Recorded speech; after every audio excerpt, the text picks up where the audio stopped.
একজন শান্ত স্বভাবের নারী একজন পুরুষের উপর যতটা প্রভাব ফেলতে পারেন, একজন চিৎকার করা উগ্র নারী তা কখনোই পারে না। কোনো চেঁচামেচি নয়, অহংকার দিয়েও নয়, বরং তার স্নিগ্ধতা আর খাঁটি নারীত্ব দিয়েই এটা সম্ভব। পুরুষেরা তর্ক কিংবা কথায় কথায় রাগে বশীভূত হয় না, বরং তারা বশীভূত হয় শান্তিতে, স্বস্তিতে। যখন একজন নারী উচ্চস্বরে কথা বলেন, তখন তিনি অজান্তেই পুরুষের পৌরুষ এনার্জির সাথে যুদ্ধ শুরু করেন। আর যুদ্ধের ফলাফল কখনো ভালোবাসা হয় না, হয় কেবল ক্ষমতার লড়াই। কিন্তু একজন কোমল নারী ঠিক এর উল্টোটাই করে। তার প্রশান্তি নিমিষেই পুরুষের মনের ইগোর দেয়ালগুলো ভেঙে দেয়। তার গলার স্বর পুরুষকে কাছে টানে।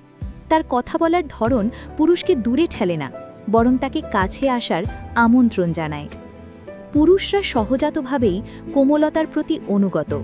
যখন সে অনুভব করে যে তাকে সম্মান করা হচ্ছে, সে তখন তার সবটুকু দিয়ে আগলে রাখতে চায়।